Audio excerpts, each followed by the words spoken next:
How much freedom were you given to contribute to Junior in this role? I wanted to make the character recognizable to an audience. That he's so dedicated, he shaves his head to do it.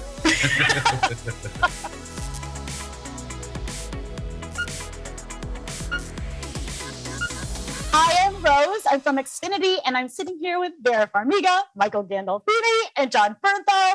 I'm so excited. Antonio Soprano. On the basis of the Sanford Binet, he's high IQ. The results tell us he's a leader. First question goes to Michael. With your father's iconic performance providing a solid blueprint of who Tony Soprano became, what were some of the character choices you made to tell the story of who Tony Soprano was? His physicality was super, super important to me. That's really what I wanted to express. My family's saint. Now, as that card burns, so may your soul burn in hell if you betray your friends and the family. We all have tics, right? And then we all do things to comfort. He uses his nose, he wipes his nose. That's one of his comfort tics. So that was important. His posture and the way, so his head goes down and then he uses his eyes to kind of look up. And then just his accent. And the last thing I'd say I took that was important was the way his mind sort of processed things were he had very similar patterns. So the way he would answer with sarcasm. There's a scene where Dickie lies to him, and instead of he knows that Dickie's lying, but instead of saying "you lied to me," he says, "Well, how's Christopher?"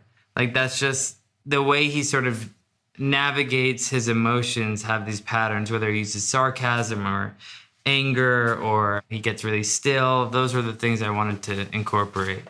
Amazing. Now, John, my son, he's 11, loves The Walking Dead. And I told her when I was sitting down with you, and I'm like, what would you want to know from him? What's a question? And of course, it has to reply to this movie. And this is what he wanted me to ask you. What did you learn from your past movies and TV shows, and how are you able to apply it to this one? Good question. Good question. Wow. I know, right? Question. I was like, what? Wow. Right on. What's your son's name? Deep. Mateo. Tell Mateo we say hello and that we appreciate him, yeah? I think the greatest thing about what we do is it's a real journey. We keep getting to fail. We keep getting to mess up. We keep getting to learn more. We keep getting to strive and be hungry and go further. I think if anybody can, and I hope Mateo finds that in life, something that he can, never, wind up at. And it's not about any sort of destination, but for the rest of our time, we'll all, be trying harder and digging further and pushing. So, all the little failures and little successes and all the little, it all goes into the sort of same place where just keep on pushing. So good question, young man. I was impressed. I was like, are you sure you're 11? And So cute. Going on 30. And final question, Vera. So you have a resume that has a lot of heavy material, from thrillers to horror to crime. For this movie in particular, what did you do at the end of the day during your time off to shed the weight of this intense material? Oh, no, I punch in and punch out. That's not a problem for me. I don't. I'm surrounded by goofballs. So it's even at work, it's not heavy. It might appear to be heavy, but it's not. It's all fun and games. And that's the other thing for your son. I think what I have learned is have fun. Yeah. Always. Just have fun. Approach it with joy. Do the work. Get the work done. When it comes time for action, just have fun. I love it. Fun. And that's what I had with you guys. Thank you so much for hanging out with me. Congratulations again. Thank you. Thank you so much. As far as your nephew goes, I'm listening. stay out of his life. I'm here with Corey Stoll and Ray Liotta. Thank you both so much for hanging out with me. I am talking to icons, and I have to calm myself down a little bit because I'm known to get really excited and super nervous. But with the both of you, with so much experience on your resumes, does this happen to either of you anymore?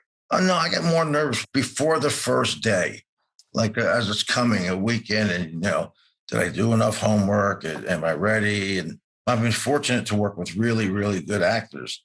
So it kind of helps you along. When somebody else is in it, they kind of drag you in a positive way. Love that. So I've had the pleasure to be able to watch the movie, and I'm always fascinated with how actors make choices to bring life to their characters.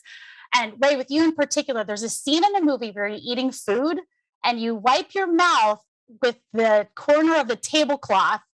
And was that a choice you made for the character? Was that directed or scripted? Or am I just thinking too much into it? My napkin dropped and I had to wipe my face. It's just as simple as that. So there wasn't a lot of improving, but sometimes you can't help it. Like when your napkin, when you lose it. So it wasn't manipulated. It wasn't like, all right, I'm going to do this at this point. It just happened. Got it. All right. So Corey, there was so much that was able to set the stage for your character. How much freedom were you given to contribute to Junior in this movie, in this role? I think I was given a lot of freedom. I obviously did a lot of research, and I wanted to make the character recognizable to an audience that was very familiar with Dominic Yanesi's creation of this character. It definitely would have been a problem if it didn't look like the same guy. From David Chase and from Alan Taylor, there was never a moment where they were like, you need to be within these prescribed parameters. They really gave me the leeway to do. Right, he's so dedicated, he shaves his head to do it. Oh, I love that. It's so funny because when you're doing research on the internet, I'm always wondering how true that is. But Corey, for your IMDb, one of your trademarks was bald head. I'm like, is that a trademark? But it led so well to this movie. And the both of you, thank you so much for hanging out with me. I thoroughly enjoyed this movie. Congratulations. And again, thanks for hanging out. Thanks. Have a great day. When I was a kid, guys like me were brought up to follow codes. Hey, jerk off. What'd you say? What? I wonder if I can talk to you alone for a moment, Mrs. Soprano. On the basis of the Sanford Binet, he's high IQ. You can't prove it by me. He's got a D+ average. Well, he doesn't apply himself, but he is smart. The results tell us he's a leader. I want to do whatever I can to help you. My gift to you. As far as your nephew goes, I'm listening. stay out of his life.